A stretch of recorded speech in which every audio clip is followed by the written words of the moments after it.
Hi, thank you. Hello, everybody. I'm a senior AI engineer at CodeRabbit, and today I'm going to talk to you about what CodeRabbit is, why you'd want to use CodeRabbit, and how CodeRabbit actually works. So CodeRabbit is an AI-powered code review assistant that automatically reviews your pull requests by identifying bugs and regressions before they hit production. Simultaneously, it provides suggestions on how to fix those identified bugs. CodeRabbit integrates seamlessly into your Git workflow and acts as a guardian, always available AI code reviewer. Let's look at CodeRabbit a little bit from a numbers perspective.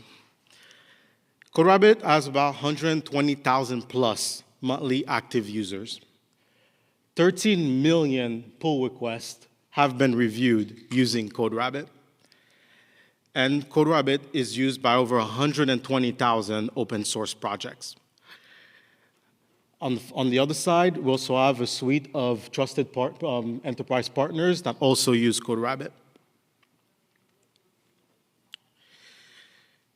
Code review, historically, has always been a bit of a bottleneck in the software development lifecycle. An engineer would write code, then you'd have one or more engineer review that code. That cycle would continue until the code is deemed good enough to be shipped. The more code that gets written, the more reviews and longer the reviews are. And now with the advent of AI code generations, more code than ever is being pushed up, which worsens the bottleneck. In comes CodeRabbit. Teams use CodeRabbit to accelerate and automate code reviews, reduce bugs and defects, and increase productivity and improve developer experience. Something else, though, that organization uses CodeRabbit for is to maintain a certain amount of standard in the repository. CodeRabbit will review every PR of every developer with the same rigor without exhibiting any biases to any particular developer. That allows quality to be maintained throughout the entire repository. Should AI coding tools review themselves? Now let me ask you this. Would you ask a developer who implemented a particular feature to review his own code, stamp it, and then push it out in production? The answer is probably no. You'd probably want an independent reviewer to come in, look at the code, vet it, and provide some feedback. Code review requires a certain amount of independence, and that's where CodeRabbit comes in. Furthermore, code generation is very much different from code review. Code review requires a system that has a specific type of reasoning and is geared towards criticizing code, not just creating it.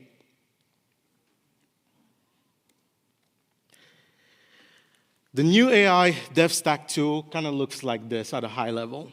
So you've got your code generation tools and your plugins.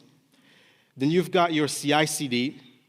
And at the gate between the devs and production, you've got something like CodeRabbit, maintaining quality for every PR that gets pushed and merged into main. There are three main ways to use CodeRabbit. The first two are CLI and IDE, so that's for individual developers to iterate through their code locally. Then you've got the way that a lot of people use it, which is as part of the Git workflow. So that's GitHub, GitLab, Bitbucket, etc. Now here comes the fun part, how CodeRabbit works. Before we get there, there's a little program that I was tinkering with. It's effectively a environment manager, if you will.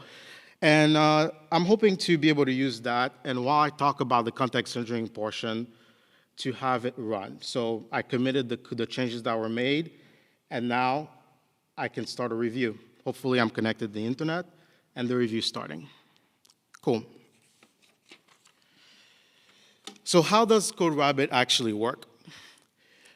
Context engineering is a key component in what makes CodeRabbit's quality great. Let's go on a little bit journey for a second. Let's say that you're tagged on a PR that you're tasked to review. And let's say that you don't necessarily have full context into what the feature was that's being implemented.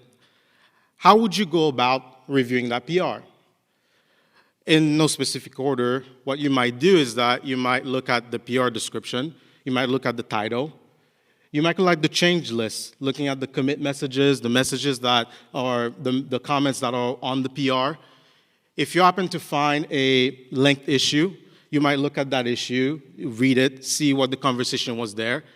If you find a particular project spec, a Notion document, Google Docs, what have you, you might look into that and get an idea of where that particular feature is, what that feature is trying to do, what was done, what's going to be done in the future. And once you have a little bit of context about the why, then only then you might start looking at the code. You'd look at potentially the output from the CI/CD pipelines. You look at the files that are being changed. You might look at the functions, the identifiers, how it's being used, and then you might start doing a review. In a nutshell, really, that's a bit how CodeRabbit works. The first thing that we do is that we clone your repository into a secure sandbox environment. Think about the sandbox environment as a jail on an island in its own little world. That's for our own security, your security, and security of every other CodeRabbit users. Within that clone repo, we run a lot of static analysis and tools. The first one being a code graph analysis. Code graph analysis allows us to understand how your changes impacts each other within the same PR, and also how it impacts the rest of the code, and how that might introduce unintended downstream effect to the rest of the system. We index all of that information, and we try to understand it. Simultaneously, we run a ton of tools. Some of them are custom, others are out of the box. For example, we have dedicated Python classes that are, dedicated processes for Python reviews that actually understands how Python code is structured.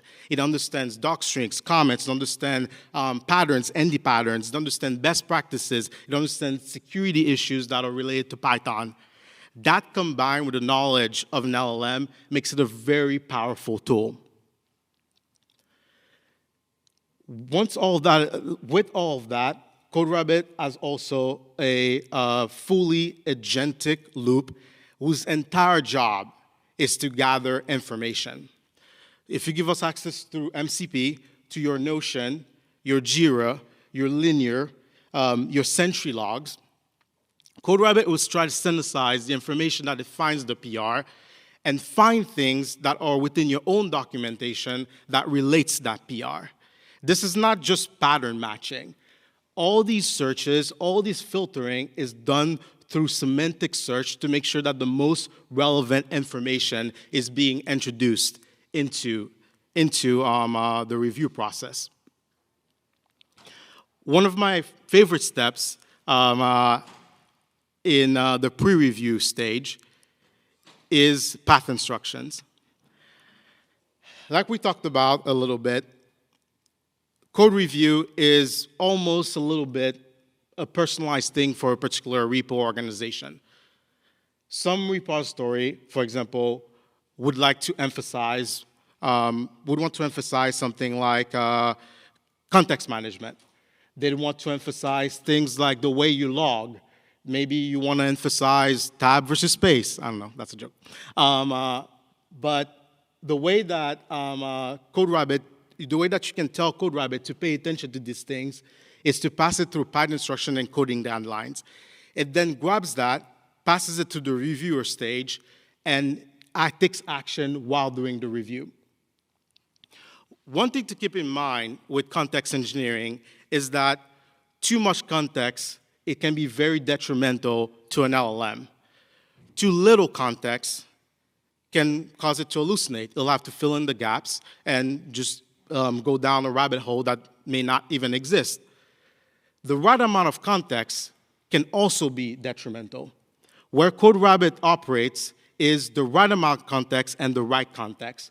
We do that by grabbing all of that information, filtering it, and processing it to what's relevant to the PR at hand, summarizing it so that it's not too bloated, do several types of summarization to make sure that the right kind of information is being surfaced at the time of the preview before passing it to the reviewer stage. Another thing that CodeRabbit does during the context engineering pre-review step are learnings. Again, a lot of repos have things that they want done the way they want to get done. At first, CodeRabbit may not exactly know your preferences, but through the chatting feature, you can teach it what you like and what you don't like. Those learnings get stored, and at time of review, a semantic check happens and grabs all relevant learnings that might help have the review be the way you want it to be. When all of that is done, all of that information gets synthesized and passed to the review step. The review agent is a pretty complicated multi-step process that takes that information, takes information about the diff itself, about the code base itself, and passes it to the LLM to generate the review. When the review is done, it doesn't necessarily go directly to the user. An agentic verification loop happens to ensure that the review that's being posted is actually accurate. So let's give an example let's say that CodeRabbit identifies a piece of dead code, for example, simple enough example. And the review stage says, hey, this piece of dead code, it's not being used anywhere, it should be removed. During the verification process, CodeRabbit will take that comment, run shell scripts on your clone, on the clone repo in the sandbox to actually verify that that code is not being used anywhere.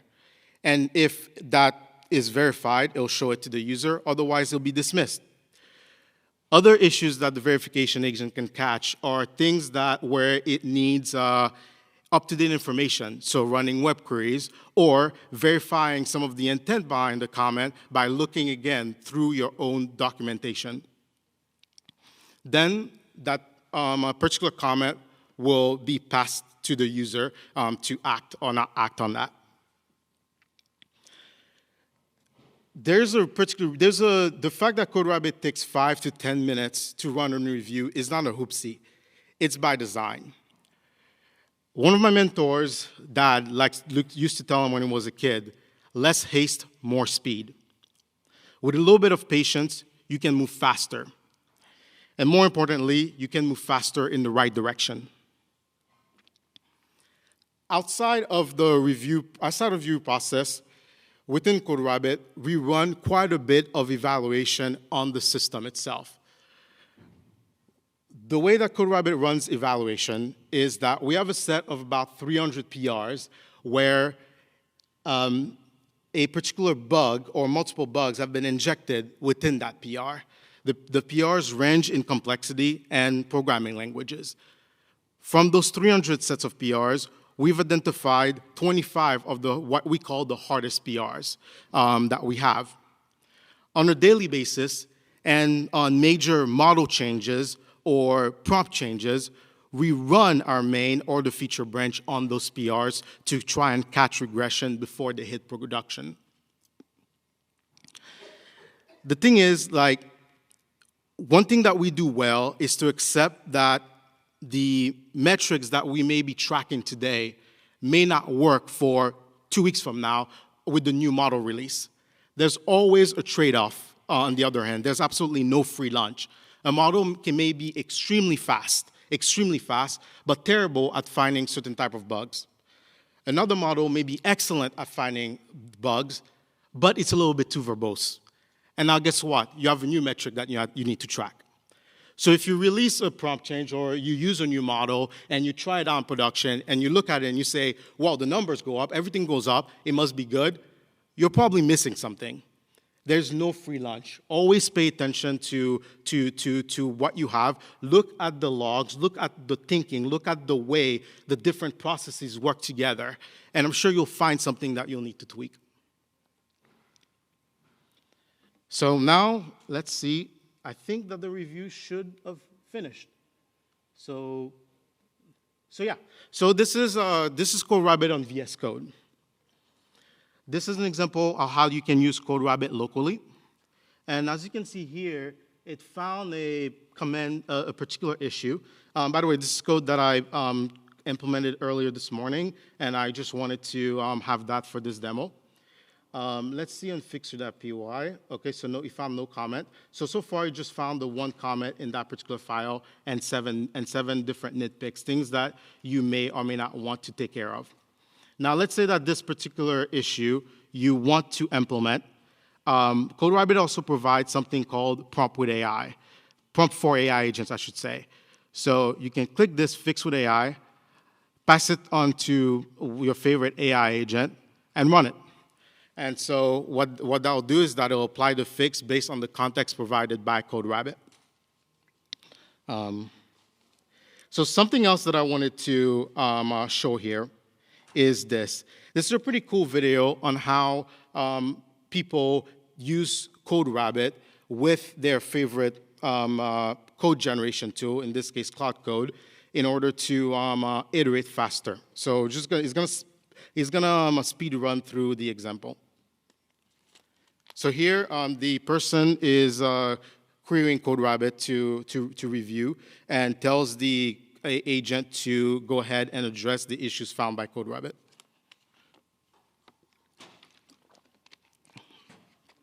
So yeah, so that's a pretty cool use case on how locally you can iterate to your code. You can iterate through improvements to your code before even pushing it up into GitHub, where it would still go through a rigorous review process.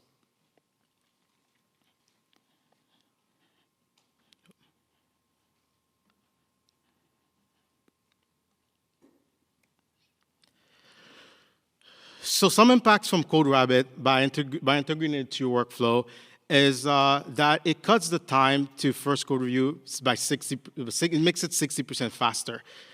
The number of PRs per month increased by 36%. Again, it's helping with that bottleneck of more code being generated, needing more reviews, and having CodeRabbit as one of the first reviewers iterate with the developer that actually implemented the code to make it as close to production ready as possible, makes it that when the second developer comes and provides his review, it's seamless, it's a breeze. Time to merge PRs are 50% faster. Again, more codes found, less iteration needed from two humans, and less force merged.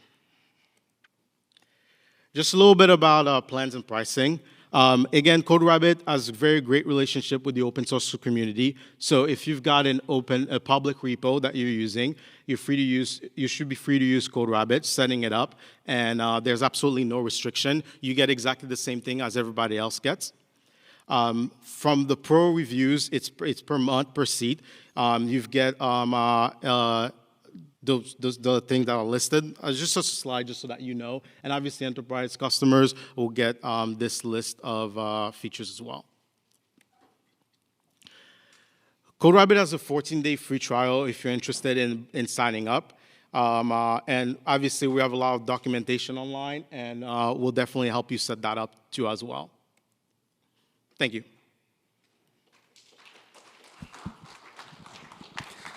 Thank you, Chris, for the excellent talk. Are there any questions for Chris?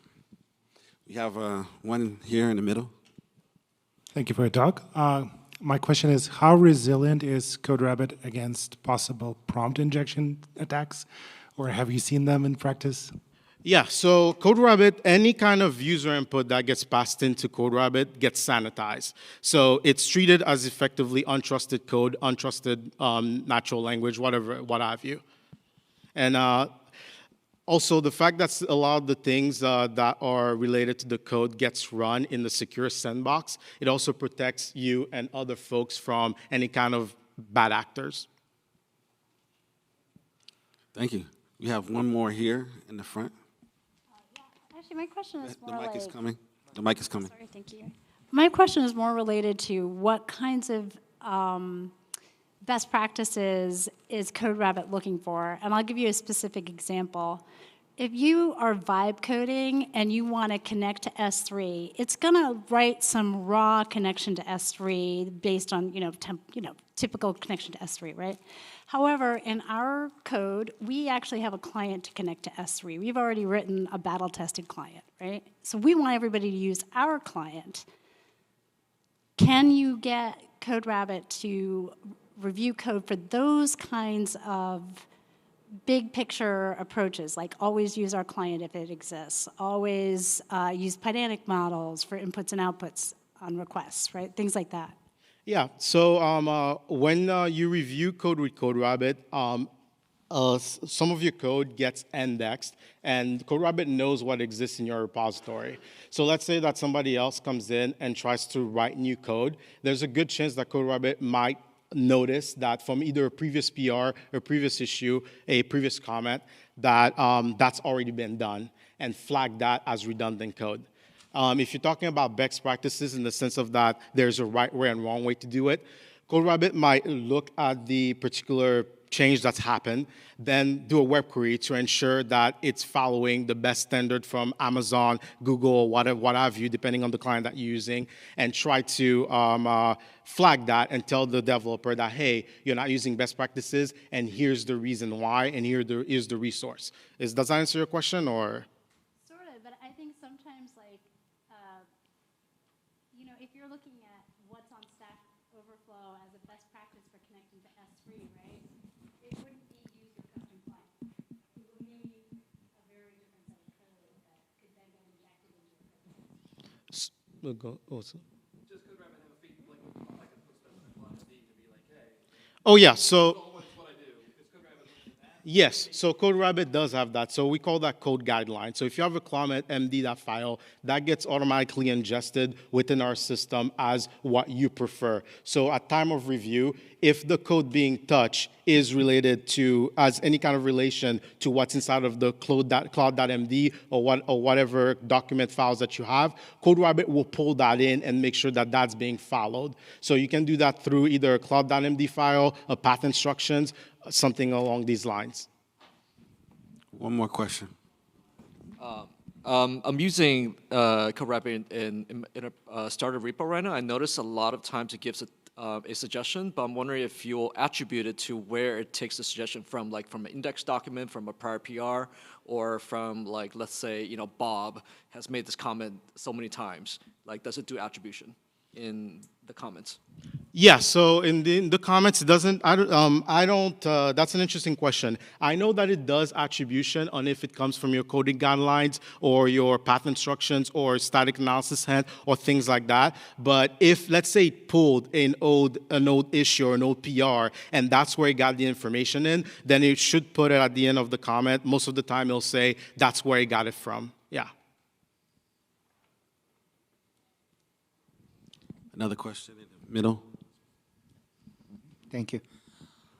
Actually, I have a couple of questions. First, it's simple. Does it use .env file, or does it skip it? Does CodeRabbit take into account your .env file? Yeah. That's an interesting question. I want to say that due to some security reasons, it might ignore the .env file, but don't quote me on that. Okay. What about the cases when, does it have to be on the public GitHub, or can it be on the private GitHub, or in some cases when the company's policy is completely restrictive, just to run locally on this desktop? Yeah, actually, so CodeRabbit operates on public and private GitHubs, and also we have a enterprise feature that allows you to actually host CodeRabbit on a self-hosted instance. Okay. In cases where companies' policies are very restrictive and the security is taken very conservatively, before I can even pitch to the senior management to approve CodeRabbit, is there a way for me to run it locally only, for me to test it before I can come up with clear suggestions? That's an interesting question. So I would imagine like maybe the CLI or IDE plugins might be a good option to run it, so that it's not part of your organization's centralized repository, wherever your source code management system. I'm not sure if that answers your question. And can I ask one last question? Sure. What's up? Related to attribution question from earlier. Does it rely on the previously published, publicly available documentation? And the reason it matters is that as other software evolves, the new current version may have a completely different solution, whereas all the previously publicly published documentation was on the previous version, which no longer is compatible to current. So would the CodeRabbit's suggestions be based on the history of the previous publications versus the current implementation? So when CodeRabbit makes a suggestion regarding library versions, it tries to understand which version, for example, that you're currently running. And if it doesn't have that information at hand, it'll do a web query for that specific version. When it comes to compatibility check, it checks the compatibility of whatever it's suggesting with the rest of the libraries that you're using to ensure compatibility. Is that what you're asking? Cool. I had a problem when I had recommendations, but that was from 2 versions ago. It's no longer applicable in this current case. Right. It's definitely something that we are continuously working on, is to make sure that the most relevant, up-to-date for your repo, not necessarily whatever is latest, is provided to you. I think that's all the questions. We thank all of you for your questions today. Thank you, Chris.